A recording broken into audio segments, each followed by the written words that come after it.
Student এই ভিডিঅ'টোত মই আজি অৰ্থাৎ 2026 বৰ্ষৰ 14 ফেব্ৰুৱাৰীত অনুষ্ঠিত হৈছে high secondary final year Assamese question পেপাৰখনৰ শ্বৰ্ট কুৱেশ্যনসমূহৰ এনচাৰ দিবলৈ লৈছোঁ। তো এছএছৰ ফাইনেল ইয়েৰ ষ্টুডেণ্টসকলে চেক কৰি ল'ব তোমালোকৰ এনচাৰখিনি কিমানখিনি শুদ্ধ হৈছে। এতিয়া দেখা পাইছা পেজ নাম্বাৰ 2ৰ যিটো 1 নম্বৰ দিছে তলত দিয়া সাতোটা প্ৰশ্নৰ কেৱল উত্তৰ লিখা। ক নম্বৰটো দিছে 1930 চনৰ কিমান তাৰিখে বেজবৰুৱাই সম্বলপুৰৰ পৰা অসমলৈ যাত্ৰা কৰিছিলে। তো এইটো আছিলে 1930 চনৰ 19 ছেপ্টেম্বৰ তাৰিখে। খ নম্বৰটো দিছে বনফুলৰ কবি বুলি কাক কোৱা হয়, একেবাৰে চিম্পুল, এইটো হৈছে যতীন্দ্ৰনাথ দুৱৰা। গ নম্বৰটো দিছে ভাৰতীয় প্ৰশাসনিক সেৱাত নিযুক্ত প্ৰথমগৰাকী অসমীয়া কোন আছিল, তেখেত হৈছে আনন্দৰাম বৰুৱা। ঘ নম্বৰটো দিছে হস্তি বিদ্যাৰ্ণৱ কি শ্ৰেণীৰ পুথি, ইয়াৰ উত্তৰটো হ'ব হস্তি বিদ্যাৰ্ণৱ প্ৰাচীন সচিত্ৰ পুথি। ঙ নম্বৰ দিছে কৰ্ম কৰা কৌশলক ভগৱত গীতাত কি বুলি কোৱা হৈছে, ইয়াৰ উত্তৰটো হৈছে কৰ্ম কৰা কৌশলক ভগৱত গীতাত যোগ বা কৰ্মযোগ বুলি কোৱা হৈছে। প্ৰথম ছ নম্বৰটো দিছে শিলভদ্ৰ কাৰ ছদ্মনাম, শিলভদ্ৰ হৈছে ৰেৱতী মোহন চৌধুৰীৰ ছদ্মনাম বা দত্ত চৌধুৰী লিখিলেও হ'ব। দ্বিতীয় ছ নম্বৰ দিছে ভূপেন হাজৰিকাৰ এৰাবাটৰ সুৰ নামৰ ছবিখনে কিমান চনত মুক্তি লাভ কৰিছিল, উক্ত ছবিখনে 1956 চনত মুক্তি লাভ কৰিছিল। বৰ্গীয়া জ নম্বৰ দিছে ডক্টৰ দীনেশ চন্দ্ৰ গোস্বামীয়ে সম্পাদনা কৰা বিজ্ঞান বিষয়ক আলোচনীখনৰ নাম লিখা। এতিয়া উত্তৰটো হ'ব ডক্টৰ দীনেশ চন্দ্ৰ গোস্বামীয়ে সম্পাদনা কৰা বিজ্ঞান বিষয়ক আলোচনীখন হৈছে দৃষ্টি। নেক্সট আহিলে ঝ নম্বৰ। ঝ নম্বৰটো দিছে উপকল্প শব্দৰ অৰ্থ লিখা। উপকল্প শব্দৰ অৰ্থ হৈছে উপবিধি বা নিয়ম, এইখিনি লিখিলে হ'ব। নেক্সট কুৱেশ্যন নম্বৰ 2ত দিছে তলৰ যিকোনো সাতোটা প্ৰশ্ন উত্তৰ লিখা। ক নম্বৰ, এইটো 2 মাৰ্কৰ কুৱেশ্যন। ক নম্বৰটো দিছে মোৰ মাতৃমুখ দৰ্শনত লেখকে উল্লেখ কৰা মাজিও আৰু জ্ঞান কোন আছিল। মোৰ মাতৃমুখ দৰ্শন কবিতাটো পাঠটো লক্ষ্মীনাথ বেজবৰুৱাই লিখিছিলে। ইয়াত লেখকে উল্লেখ কৰা মাজিও হৈছে তেখেতৰ মাজু ভায়েক আৰু জ্ঞান হৈছে তেখেতৰ কনিষ্ঠ ভাতৃ। তাৰপিছতে গোটেইখিনি মই নকৰোঁ, এইখিনি নিশ্চয় তাৎপৰ্যটো তোমালোকে নিজে লিখিছা, কেৱল মই শ্বৰ্ট কুৱেশ্যনখিনি এনচাৰ কৰি দিছোঁ। ঘ নম্বৰ দিছে ব্যৱহাৰিক সাহিত্যৰ অন্তৰ্গত দুখন পুথিৰ নাম লিখা। ইয়াৰ এনচাৰটো হ'ব হস্তি বিদ্যাৰ্ণৱ আৰু ঘোঁৰা নিদান। তাৰপিছত ঙ নম্বৰ দিছে, তো এইখিনি কুৱেশ্যন তোমালোকে নিশ্চয় পাৰিছা, মই শ্বৰ্ট কুৱেশ্যনখিনিৰ এনচাৰ ইয়াত কেৱল কৈ দিম। এবাৰ আহিলে 2 নম্বৰৰ দ্বিতীয় ছটো জ্যোতিপ্ৰসাদ আগৰৱালাই নিৰ্মাণ কৰা কথাছবি দুখনৰ নাম লিখা। তো জ্যোতিপ্ৰসাদ আগৰৱালাই নিৰ্মাণ কৰা কথাছবি দুখনৰ নাম হৈছে জয়মতী, যিখন 1935 চনত মুক্তি লাভ কৰিছিল, আৰু ইখন হৈছে ইন্দ্ৰমালতী 1939 চনত। বৰ্গীয়া জ নম্বৰ দিছে ডাক্তৰ বেজবৰুৱা ছবিখন কাৰ পৰিচালনাত কেতিয়া ওলাইছিল। ডাক্তৰ বেজবৰুৱা ছবিখন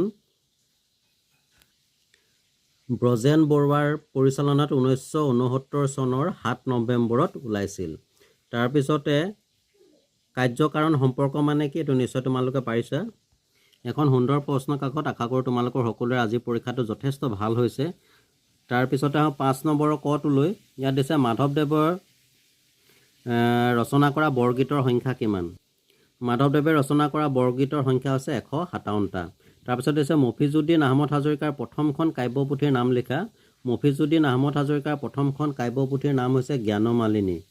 তাৰপিছতে তেখেতে আৰু এখন কাব্যপুথি লিখিছে, সেইখন হৈছে তত্ত্ব পাৰিজাত, মই এনে উল্লেখ কৰিছোঁ জাষ্ট। গ নম্বৰ দিছে ভাৰত চৰকাৰে নলিনীবালা দেৱীক কিমান চনত পদ্মশ্ৰী উপাধি প্ৰদান কৰিছিল।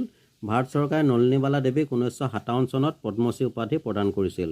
ঘ নম্বৰ দিছে পূজাৰ 16 বিধ উপকৰণক একেলগে কি শব্দৰে বুজোৱা হয়। ইয়াৰ উত্তৰটো হ'ব পূজাৰ 16 বিধ উপকৰণক একেলগে ষোড়শোপচাৰ শব্দৰে বুজোৱা হয়। ঙ নম্বৰ দিছে সৌম্য শব্দৰ অৰ্থ কি। সৌম্য শব্দৰ অৰ্থ হৈছে বিশাল অট্টালিকা বা ডাঙৰ ঘৰ বা সোধ।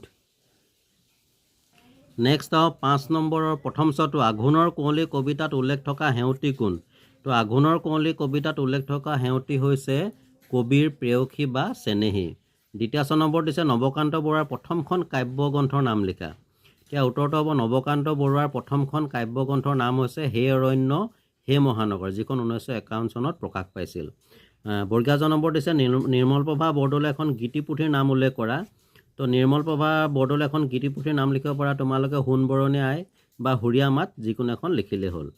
নেক্সট 6 নম্বৰটো দিছে তলৰ যিকোনো 5টা প্ৰশ্নৰ উত্তৰ লিখা, এইখিনি নিশ্চয় কৰিছা। ইয়াত কেৱল মই প্ৰথম 6 নম্বৰটো কৈছোঁ, কেশৱ মহন্তৰ দুখন কবিতা পুথিৰ নাম লিখা। কেশৱ মহন্তৰ দুখন কবিতা পুথিৰ নাম হ'ব তোমাৰ তেজ আৰু এখন হ'ব বুকুত এজাক ধুমুহা। আহিলে দ্বিতীয় 6 নম্বৰ অৰ্থ লিখিবলৈ দিছে তামি ঘোঁৰা। তামি ঘোঁৰা শব্দৰ অৰ্থ হৈছে তম্বু, আৰু হেৰা পাওঁ শব্দৰ অৰ্থ হৈছে পাহৰি যাওঁ বা হেৰুৱাই পেলাওঁ। ইয়াৰ পিছতে প্ৰসংগ সংগতি দৰ্শাই ব্যাখ্যা কৰিবলৈ দিছে এইখিনি নিশ্চয় তোমালোকে পাৰিছা খুব এখন সুন্দৰ প্ৰশ্ন কাকত প্ৰস্তুত কৰিছে এবাৰ 9 নম্বৰলৈ তলত দিয়া যিকোনো এটা প্ৰশ্নৰ কেৱল উত্তৰ লিখা মই গোটেইকেইটা উত্তৰ কৈ দিছোঁ ক নম্বৰটো দিছে ভাৰতীয় দৰ্শনে মূল্যবোধক কেইটা শ্ৰেণীত ভাগ কৰিছে উত্তৰটো হ'ব ভাৰতীয় দৰ্শনে মূল্যবোধক 4টা শ্ৰেণীত ভাগ কৰিছে সেইকেইটা হৈছে ধৰ্ম অৰ্থ কাম আৰু মুখ্য খ নম্বৰ দিছে নন্দনতাত্ত্বিক মূল্যবোধৰ চাবিকাঠি কি এই উত্তৰটো লিখিব পাৰোঁ 3টা নন্দনতাত্ত্বিক মূল্যবোধ হৈছে সত্য শিৱ আৰু সুন্দৰ এই সুন্দৰৰ মূল্যবোধেই হৈছে নন্দনতাত্ত্বিক মূল্যবোধৰ চাবিকাঠি গ নম্বৰ দিছে কৈশোৰ কালৰ বাবে প্ৰচলিত শিক্ষাক কি শিক্ষা বুলি কোৱা হয় ইয়াৰ উত্তৰ হ'ব কৈশোৰ কালৰ বাবে প্ৰচলিত শিক্ষাক মাধ্যমিক শিক্ষা বুলি কোৱা হয় ঘ নম্বৰ দিছে দিবা স্বপ্নৰ অৰ্থ লিখা নিশ্চয় তোমালোকে পাৰিছা দিবা স্বপ্নৰ শব্দৰ অৰ্থ হৈছে অলিক কল্পনা যিটো কৈশোৰ কালৰ এটা বৈশিষ্ট্য বাকী কুৱেশ্যনখিনি তোমালোকলৈ এৰিছোঁ নিশ্চয় সকলোৰে আজি পৰীক্ষা ভাল হৈছে বাকী পৰীক্ষাকেইটাৰ বাবে মোৰ ফালৰ পৰা অল দ্য বেষ্ট বাকী 11 নম্বৰত আমাক দিছে তলৰ যিকোনো 6টা শব্দত যোগ হোৱা প্ৰত্যয়বোৰ ভাঙি কি প্ৰত্যয় যোগ হৈছে লিখাখিনি কৈ দিছোঁ খেতি এইটো হ'ব খেত যোগ ই অৰ্থাৎ হচই ৰখীয়া ৰক যোগ ইয়া দীঘই অন্তঃস্বৰীয়া হাচতীয়া হাচত যোগ ইয়া তাৰপিছত বেগাই বেগ এইটো হ'ব বেগ যোগ ঐ মিছলীয়া এইটো মিছল যোগ ইয়া পলৰীয়া এইটো হ'ব পলৰ যোগ ইয়া ঢুলীয়া ঢোল যোগ ইয়া বিহগী বিহগ যোগ ই নাটকীয় এইটো হ'ব নাটক যোগ ইয় এনিৱে আজিৰ ভিডিঅ'টোত ইমানেই নেক্সট এখন কুৱেশ্যন পেপাৰ সৈতে পুনৰ তোমালোকৰ মাজলৈ আহিম চাই থাকিবা আৰবি লাৰ্ণ কাম এণ্টাৰটেইনমেণ্ট ধন্যবাদ